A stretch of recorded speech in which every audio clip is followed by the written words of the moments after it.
सोनू जी, आपके आने वाले एल्बम के बारे में हमने सुना है, उसके बारे में बताइए किस तरह का एल्बम है और क्या चीज़ है? ये सेमी क्लासिक एल्बम है और मैं बहुत टाइम से चाहता था कि मैं कुछ ऐसे काम भी करता रहूं साथ में जो कि मेरी गायकी को या मेरी मेहनत को रिकॉर्ड कर दे हमेशा के लिए।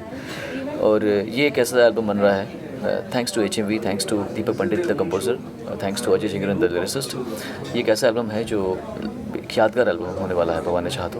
उसके 3 गाने मैं कर चुका हूँ, 5 गाने मुझे बस इस महीने में कर दूँगा and I should be ready with the album. By March April में शायद एल्बम रेडी हो जाएगा।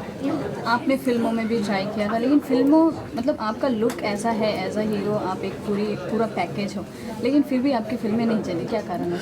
देखिए, फिल्में चलाना किसी एक्टर की अगर बस में बात होती तो शायद अमिताभ बच्चन जी की हर फिल्में सुपर हिट होती है या शाहरुख खान साहब की हर फिल्म सुपर हिट होती है। ये एक प्रोजेक्ट होता है पूरा, मार्केटिंग क्या हो रही है, को स्टार्स कौन है, डायरेक्टर कौन है, प्रोड्यूसर कौन है, किस टाइम पर फिल्म आ रही है, म्यूज़िक क्या हो रहा है, उसका प्रमोशन क्या हो रहा है। और मैंने सिर्फ 2.5 फिल्में की हैं। उसमें से लव इन नेपाल ही एक ऐसी फिल्म है जिससे मैं लोगों ने मुझे इसके लिए प्यार किया। और मेरी पहली 1.5 फिल्मों तक तो मैं एक्टिंग ही सीख रहा था, समझ लीजिए। समझ नहीं आ रहा था मैं क्या एक्टिंग करूँ, क्या करूँगा, गाइडेंस नहीं था, गॉडफादर नहीं था। लव इन नेपाल तक जब मैं सीखा, मैंने काम सीखा, तो वो जो फिल्म थी वो रिलीज़ होने में 9 महीने लग गए उसको। तो लोगों ने वो फिल्म देखी नहीं। अब जब ये फिल्म टेलीविज़न पर आती है तो लोग मुझे फ़ोन करते हैं, एक स्क्रिप्ट है आपके लिए, सुनेंगे आप? तो मैं समझ गया हूँ कि नैरेटिव स्टेज पर फिल्म जो है वो बहुत अच्छी लगती है, पर आगे बनती वो क्या है, उसको कैसे प्रस्तुत किया जाता है, वो एक अलग दुनिया है, वो मेरे हाथ में नहीं है। तो जब तक मैं पूरी तरह आश्वस्त नहीं होऊंगा कि मुझे क्या फ़िल्म मिल रही है, तब तक मैं एक्टिंग में दोबारा नहीं जा सकता, बिकॉज मेरे पास टाइम ही नहीं है कुछ अपने 100 दिन ज़िंदगी के एक फिल्म में देने का, उसके बाद में फिल्म फ्लॉप हो जाए। 2 साल पहले तक ऐसा था कि हर जुबां पे सोनू निगम, हर दूसरा गाना, तीसरा गाना सोनू निगम, लेकिन अब हमें ऐसा लग रहा है कि आपके गाने कम हो गए, ऐसा क्यों? ऐसा नहीं है मेरे ख्याल से। इनफैक्ट ना करते करते भी आप अगर टेलीविज़न खोलेंगे तो सारे गाने मेरे बजेंगे, अगर आप रेडियो खोलेंगे तो सारे गाने मेरे बज रहे हैं, चाहे वो फ़ना का हो या जाने मन का हो या लगे रहो मुन्ना भाई के हो या डॉन का हो, आज की रात जो गाना है, या फिर अभी जो सलाम इश्क के हो। बहुत गाने गाए मैंने इस साल, लगे रहो मुन्ना भाई। मतलब ना करते करते भी इनफैक्ट मुझे तो लग रहा है कि मैंने जो कहा था कि मैं गाने कम कर दूँगा, आहिस्ता आहिस्ता लाइन से दूर चला जाऊँगा, वो हो नहीं रहा। ना करते करते भी बहुत काम आ रहा है, मैं तो और कम करना चाहता हूँ। I want to reduce it more, because वो क्वालिटी सफ़र नहीं करनी चाहिए, तो मैं और कम करूँगा। अभी तो कुछ कम किया नहीं, मैं और कम करने वाला हूँ। इसका मतलब आप चूज़ी हो गए हैं? बहुत ज़्यादा। क्या और क्वालिटी सफ़र नहीं करनी चाहिए। अगर मैं चूज़ी नहीं होऊंगा तो फिर मुझे हर तरह काम मिलेगा जो कि अच्छा भी हो सकता है, मीडियोकर भी हो सकता है।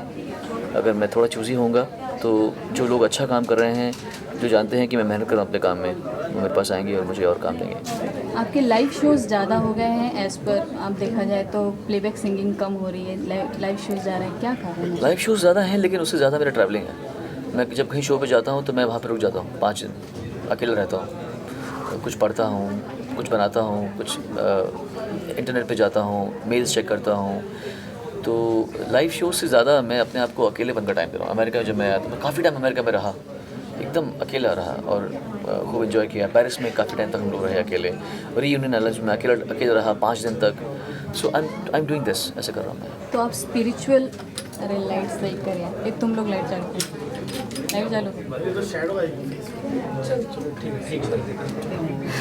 आपको मालूम भी नहीं पड़ा ना लाइट बंद हो गई, कमेडियट आदमी है बड़े। ठीक है। लाइव शो की तरफ मुड़ना यानी कहीं ऐसा तो नहीं कि मनी आपको अपने तरफ खींच रहा है? नहीं, ऐसा नहीं।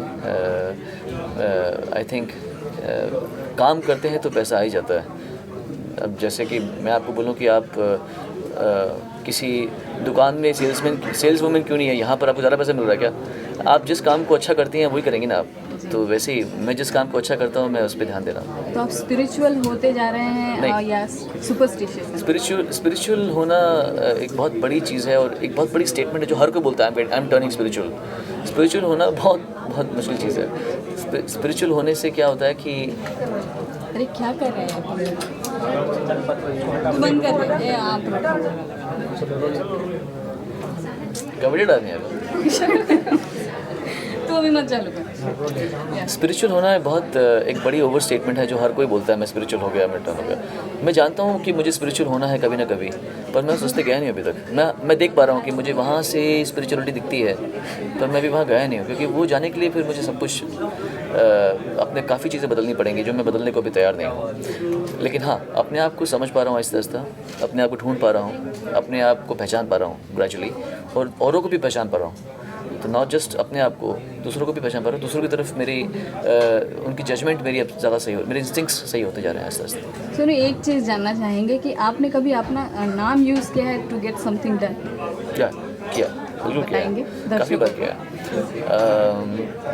मैंने कभी कभी जैसे नॉर्मली पासपोर्ट ऑफिस में बहुत मुश्किल से काम होता है, वो बहुत स्ट्रिक्ट होता है, और अच्छी बात है, स्ट्रिक्ट होना भी चाहिए।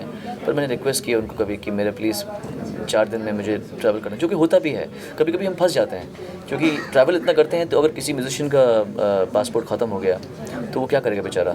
तो और गवर्नमेंट सर्वेंट का एक सबसे बड़ा दारोमदार है, वो ये भी है कि वो जनता की सेवा करे ना। तो अगर मैं वाकई में कहीं फंसा हूँ, ये तो है नहीं कि मैंने आराम किया था, अगर 4 दिन के बाद में मेरे फ्लाइट है तो उनको थोड़ा रिक्वेस्ट करते तो वो कर देते हैं। उनको रिक्वेस्ट कर दिया तो हाँ, एरोगेंटली नहीं बोलता मैं कि ये कर दो, मैं बहुत स्टार हूँ, ऐसा नहीं। मैं बोलता हूँ कि ये देखिए, ये अर्जेंट चीज़ है, 4 दिन के बाद में मेरी फ़्लाइट है, अगर आप कर देंगे तो बड़ी मेहरबानी होगी, मेरा शो अच्छा हो जाएगा। वो कर देते हैं। तो बॉलीवुड इज टर्निंग वेजी, आपका क्या स्टैंड है? मैं भी हो जाऊँगा ऐसा सब। एक्चुअली मैं क्या करता था, मैं करता था वेजिटेरियन। जब मैं योगाभ्यास बहुत कर रहा था तो मैं पूरा वेजिटेरियन हो गया था। फिर मैं योगाभ्यास बहुत ज़्यादा हो गया था, तो मेरे दिमाग बहुत ज़्यादा स्पिरिचुअल हो गया था, तो मैं डर गया था उस चीज़ से, तो मैं वापस आ गया। फिर मैंने योगाभ्यास कम कर दिया। मे बी 2007 में मैं शायद और करना चाहूँगा योगाभ्यास, दोबारा रिवाइव करना चाहूँगा अपनी लाइफ में, तब मुझे वेज होना पड़ेगा। बस एक बोलना है, Sonu Nigam, you are watching B news. B news. नमस्कार, I am Sonu Nigam, you watching B news. Thank you. Ma'am बताइए, ये जो 7 तारीख को होने वाला है कॉन्सर्ट, उसके बारे में बताइए, किस तरह का है? ये मेरे कंपनी का पहला शो है, विघ्ना हारता एंटरटेनमेंट। ये मेरी event management company and I am the managing director of this company and it is 5 year old company. मैंने काम ही किया है, ये कंपनी काम ही किया है, तो I thought this is the proper time to do something big, you know. So I thought कि I should do Sonu Nigam. Sonu Nigam के साथ काम करने का एक्सपीरियंस कैसा है? He's a very nice person. He's a very positive person, you can say. He's a talented person. He's a so I've titled is a magnificence. All the qualities come in it.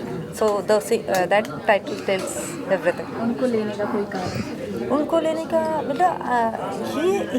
he's a versatile singer. He's like he can sing from rap to classical. So sorry.